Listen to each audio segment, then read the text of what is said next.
भारत के गौरव को दूर दूर तक फैलाने वाले सम्राट अशोक की आज जयंती भी है।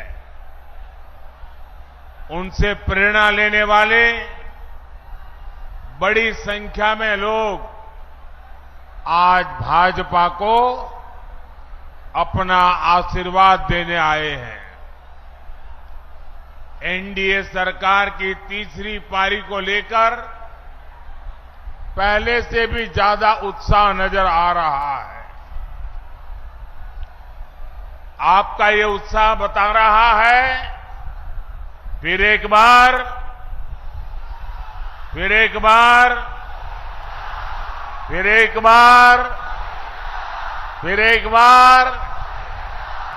विकसित भारत के लिए 4 जून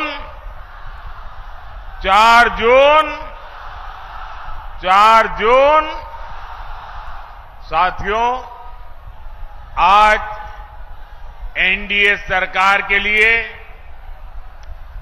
वंचित शोषित वर्ग हमारी पहली प्राथमिकता है। जिसको किसी ने नहीं पूछा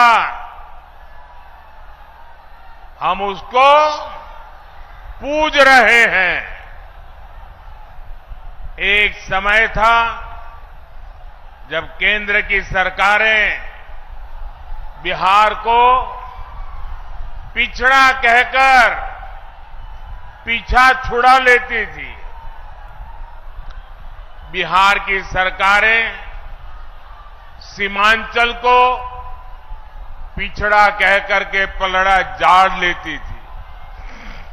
लेकिन हमने सीमांचल और पूर्णिया के पूर्ण विकास को अपना मिशन बनाया है। एनडीए सरकार ने सीमांचल के भाग्य को बदलने के लिए आकांक्षी जिला और अब आकांक्षी ब्लॉक ऐसी बहुत ही महत्वाकांक्षी योजना चलाई। आज हमारे पूर्णिया ने देश में सबसे बेहतर प्रगति करने वाले आकांक्षी जिलों में अपनी जगह बनाई है। मैं इसके लिए पूर्णिया के लोगों को बहुत बहुत बधाई देता हूं।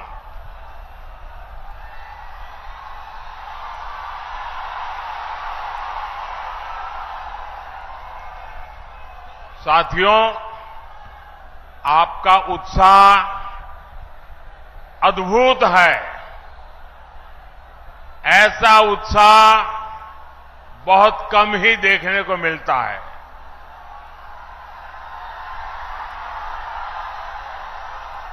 लेकिन अगर आपका उत्साह मेरी आवाज पहुंचने ही नहीं देगा तो फिर इस सभा का फायदा क्या होगा। तो मेरी बात वहां बैठे लोग सुन सके, इसलिए मेरी आपसे प्रार्थना है कि आपके नारे, आपके उत्साह को थोड़ा नीचे करें तो अच्छा होगा। करेंगे मेरी बात को मानेंगे, पक्का मानेंगे। बिहार के लोग इतने बढ़िया है, यहां के नौजवान इतने बढ़िया है कि मेरी हर बात को स्वीकार करते हैं। ये मेरा सौभाग्य है। साथियों, बिहार और पूर्णिया के पास सामर्थ्य की कभी कमी नहीं थी। हमारे बिहार का किसान भरपूर मक्का उत्पादन करता है। बिहार में जूट और मखाने की खेती भी खूब होती है। पिछले 10 वर्षों में हमने जूट की एमएसपी को बढ़ाकर 2 गुना किया है। बिहार का 20% मखाना अकेले पूर्णिया के किसान ही पैदा करते हैं। हमने आपके इस सामर्थ्य को प्रोत्साहन दिया। नतीजा ये हुआ कि आपने मखाना के सीड प्रोडक्शन को करीब 2 गुना कर दिया। आज एनडीए सरकार मखाने को सुपर फूड के रूप में प्रमोट कर रही है। मोटे अनाज यानी श्री अन्न की तो मोदी ने पूरी दुनिया में मार्केटिंग की है। आपने G20 में देखा होगा, मोदी ने दुनिया के बड़े बड़े राष्ट्रपति, प्रधानमंत्री को श्री अन्न मोटा अनाज खिलाया। कहा कि हमारे छोटे किसानों की मेहनत है इसमें। अब मोटा अनाज गरीब का खाना नहीं, अमीरों का खाना बन रहा है। इसका फायदा सीधे हमारे किसानों तक पहुंच रहा है। मक्के को भी मुनाफे की फसल बनाने के लिए हमारी सरकार ने एमएसपी पर खरीद बढ़ाई और अब तो मक्के से एथेनॉल भी बनाया जा रहा है। देश का पहला, पूरे भारत का पहला green field ethanol plant Purnia में लगाया गया है। हमारे नीतीश जी ने ही इसका उद्घाटन किया था। साथियों, कृषि और उद्योग के इन अवसरों को गति देने के लिए पूर्णिया में रेल और रोड के इंफ्रास्ट्रक्चर को भी आधुनिक बनाया जा रहा है। कुछ समय पहले ही मैंने कटिहार जोगबानी रेल सेक्शन के विद्युतीकरण लोकार्पण किया था। हमारी सरकार सीमांचल में अच्छी सड़कों का निर्माण भी करवा रही है और अब तो वो दिन दूर नहीं जब पूर्णिया में हवाई जहाज भी उतरेगी।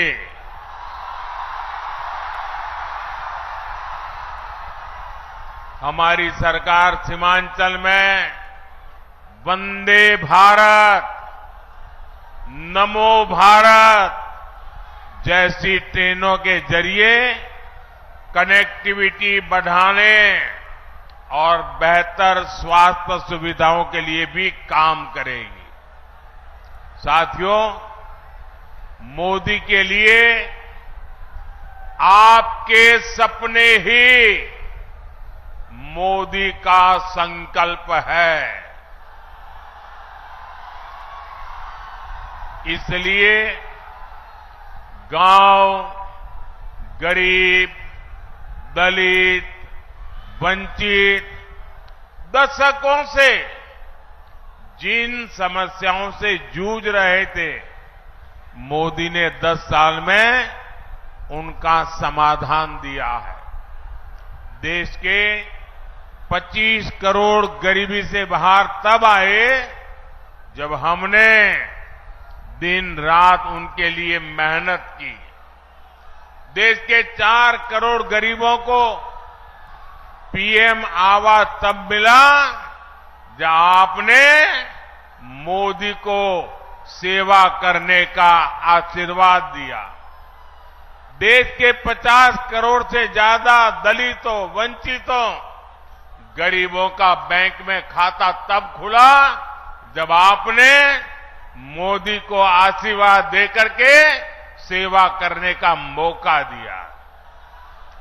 करोड़ों माताओं बहनों को चूल्हे के धुएं से मुक्ति तब मिली जब मोदी ने उज्ज्वला सिलेंडर देकर उनकी सूध ली। देश के 11 करोड़ परिवारों तक पहली बार पाइप से पानी तब पहुंचा जब मोदी ने हर घर जल को अपना मिशन बनाया। आज 11 करोड़ छोटे किसानों के खातों में किसान सम्मान निधि भी एनडीए सरकार ही भेज रही है। इन योजनाओं का बहुत बड़ा लाभ हमारे ततमा समाज, महलदार समाज और ऋषिदेव समाज के मेरे परिजनों को भी हुआ है। लेकिन साथियों, मोदी इतने से संतुष्ट नहीं है। जो काम हुआ है ना, वो तो ट्रेलर है, ट्रेलर।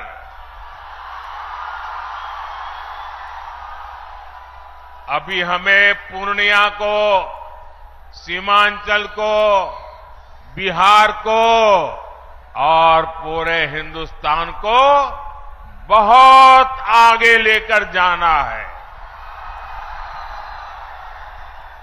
कई बार लोग पूछते हैं कि मोदी के लिए समाज के आखिरी पायदान पर खड़ा व्यक्ति, हमारा दलित, पिछड़ा, आदिवासी, ये इतनी प्राथमिकता क्यों है? ये समाज मोदी की प्राथमिकता इसलिए है क्योंकि यही समाज सबसे ज्यादा गरीबी से प्रभावित है और मोदी गरीबी से ही निकलकर आपके बीच आया है। मोदी के ऊपर अपने इस समाज का, बाबा साहब का और उनके संविधान का बहुत बड़ा कर्ज है। इसलिए हमारी सरकार ने संविधान को एक श्रद्धा का स्थान मिले, संविधान को आस्था का स्थान मिले, संविधान के प्रति देश का प्रत्येक व्यक्ति समर्पित हो, संविधान की भावना को हर देशवासी तक पहुंचाने के लिए लगातार काम किया है। हमारी ही सरकार ने देश में संविधान दिवस मनाने की शुरुआत की। आज बाबा साहब के संविधान को सेलिब्रेट करने के लिए बच्चों के स्कूलों से लेकर सुप्रीम कोर्ट और संसद तक में कार्यक्रम किए जाते हैं और ये वर्ष तो बहुत विशेष है। इस साल संविधान के 75 वर्ष की शुरुआत हो रही है। जैसे हमने आजादी के 75 वर्ष पर आजादी का अमृत महोत्सव मनाया, इसी तरह इस वर्ष हमें संविधान के 75 वर्ष का पर्व मनाना है। हमने तय किया है, हम देश के कोने कोने में बाबा साहब के संविधान की भावना को लेकर जाएंगे। देश की युवा पीढ़ी को देश की गौरवशाली संविधान के निर्माण की प्रक्रिया, उसके अध्याय, उसका महत्व बताएंगे। लेकिन दूसरी तरफ वो लोग हैं जिन्होंने आपातकाल में संविधान को रद्द करने, संविधान को बंधक बनाने और संविधान को तोड़ने मरोड़ने का काम किया था। हमें याद रखना है, जो लोग सत्तावर सरकार को एक परिवार की मुट्ठी में रखना चाहते हैं, संविधान उनकी आंखों में हमेशा खटकता है। इसलिए अब ये लोग संवैधानिक व्यवस्था से हुए चुनाव के नतीजों को अस्वीकार करने की धमकी देने लगे हैं। लेकिन इनके मंसूबे कामयाब न हो संविधान दलित, पिछड़ा, आदिवासी की ताकत बना रहे, इसके लिए हमें एकजुट होकर साथ खड़े रहना है। साथियों, अगले 5 वर्षों के कामकाज के लिए बीजेपी ने अपना संकल्प पत्र जारी किया है। इस संकल्प पत्र में मोदी ने गारंटी दी है,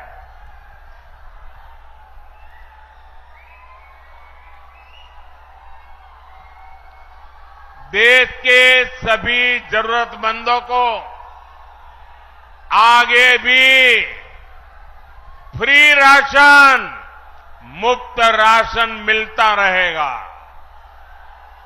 मोदी ने गारंटी दी है,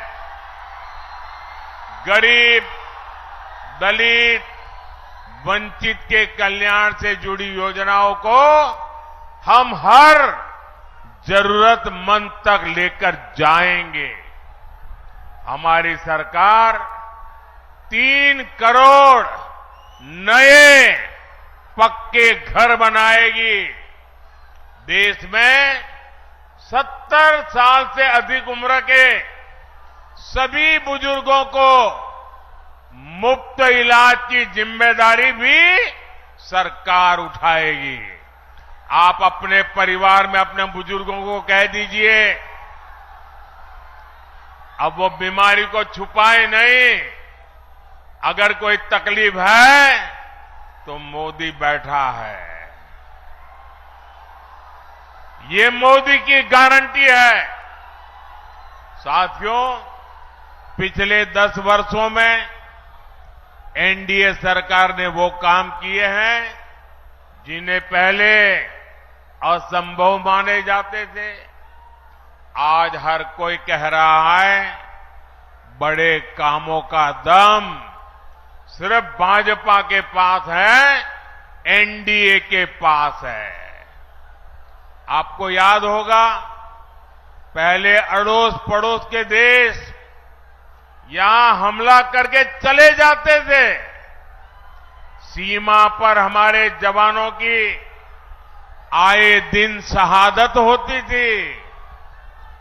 आप लोगों को दुख के साथ ही गुस्सा भी आता था। आपका मन करता था ना कि इन्हें घर में घुसकर मारो। मोदी ने आपकी इच्छा का पालन किया और इसका नतीजा क्या हुआ? जो देश हमें आंखें दिखाता था, वो कटोरा लेकर के भटक रहा है।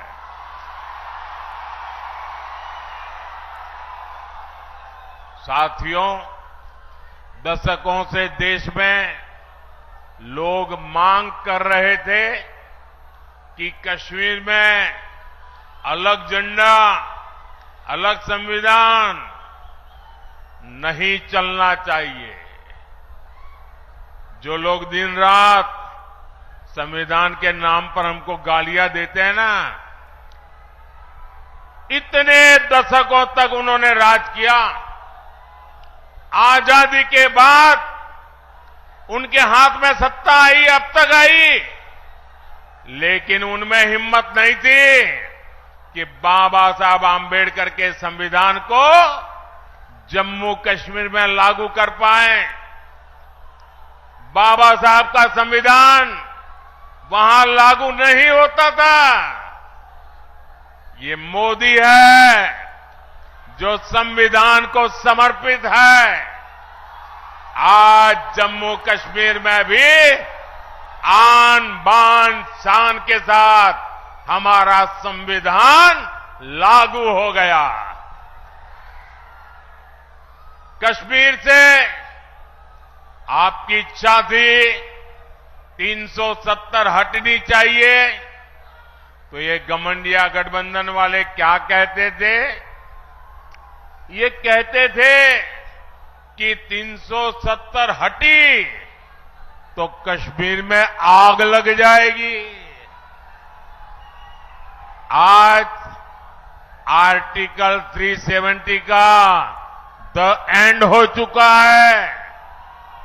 अगर कश्मीर में नहीं, भारत को बांटने वालों के मंसूबों में जलन हो रही है, आग लगी है।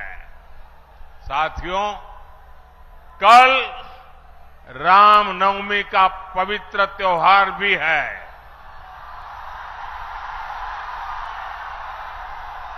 ये लोग राम मंदिर के लिए भी यही कहते थे, बोलते थे कि राम मंदिर बना तो देश में आग लग जाएगी। आज हमारा राम मंदिर पूरी दुनिया में भारत का गौरव बढ़ा रहा है।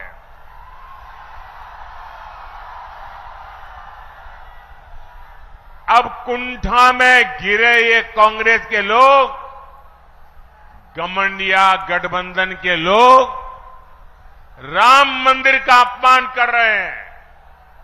गठबंधन गठबंधन ने तो सनातन को मिटाने की कसम खा रखी है।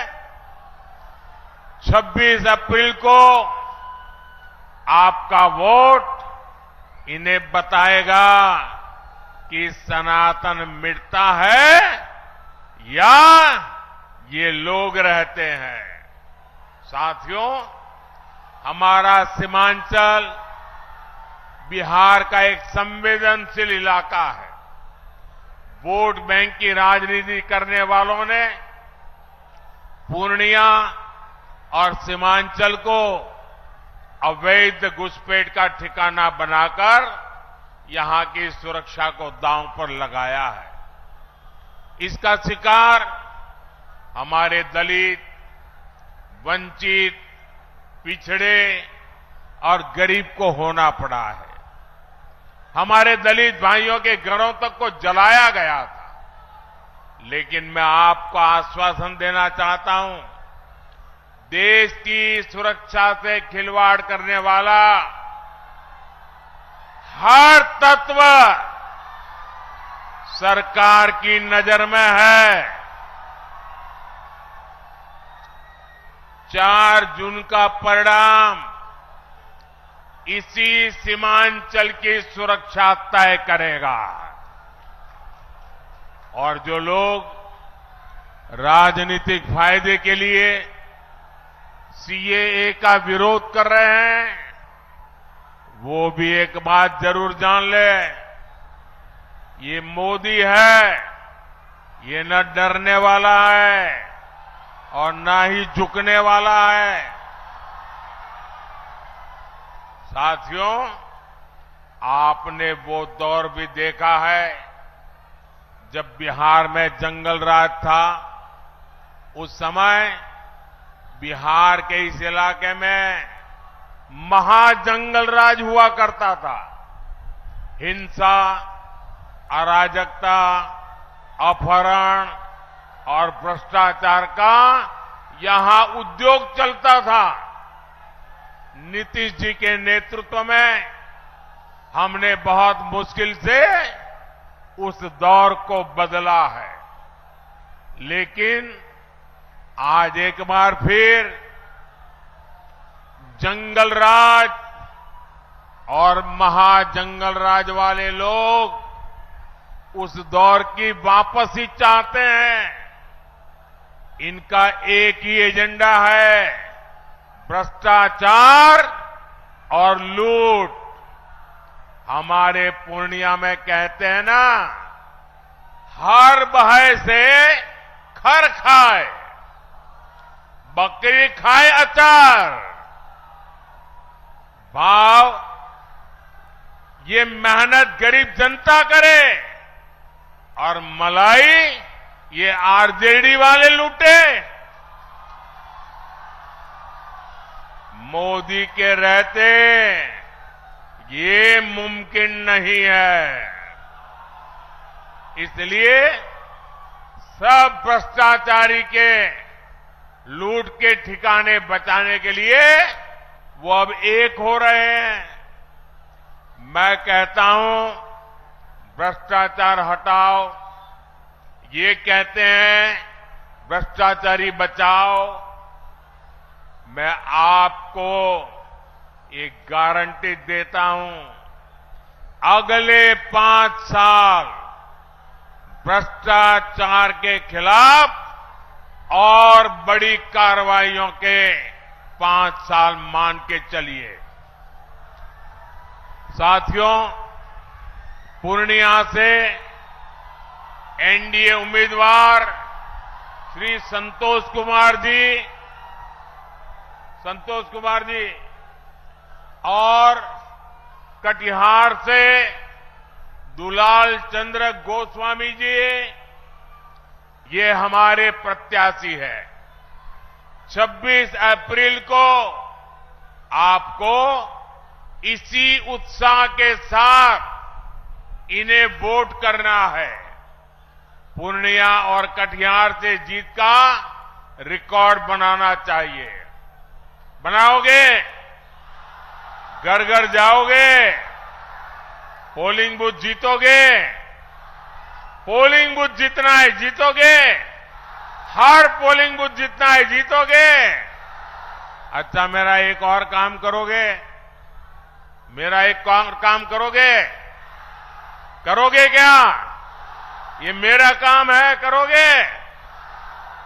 देखिए, यहां से जाने के बाद घर घर जाइए और जाकर के सबसे कहिए कि हमारे मोदी जी आए थे, उन्होंने आपको प्रणाम कहा है।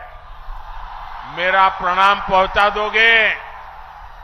देखिए, मेरा प्रणाम पहुंचेगा तो सभी परिवार के लोग मुझे आशीर्वाद देंगे, और जब परिवार के बुजुर्गों का आशीर्वाद मिलता है ना, तो नई ऊर्जा मिलती है, नई शक्ति मिलती है, और मैं उसके लिए दौड़ता रहूंगा, आपके लिए दौड़ता रहूंगा।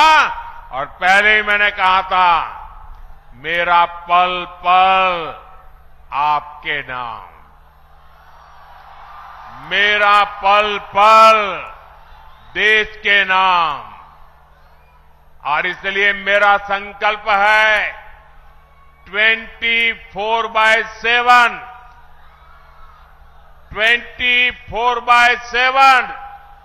फॉर 2047 विकसित भारत के संकल्प को पूरा करने के लिए 24/7 हर पल आपका। मेरे साथ बोलिए, भारत माता की, भारत माता की, भारत माता की। बहुत बहुत धन्यवाद।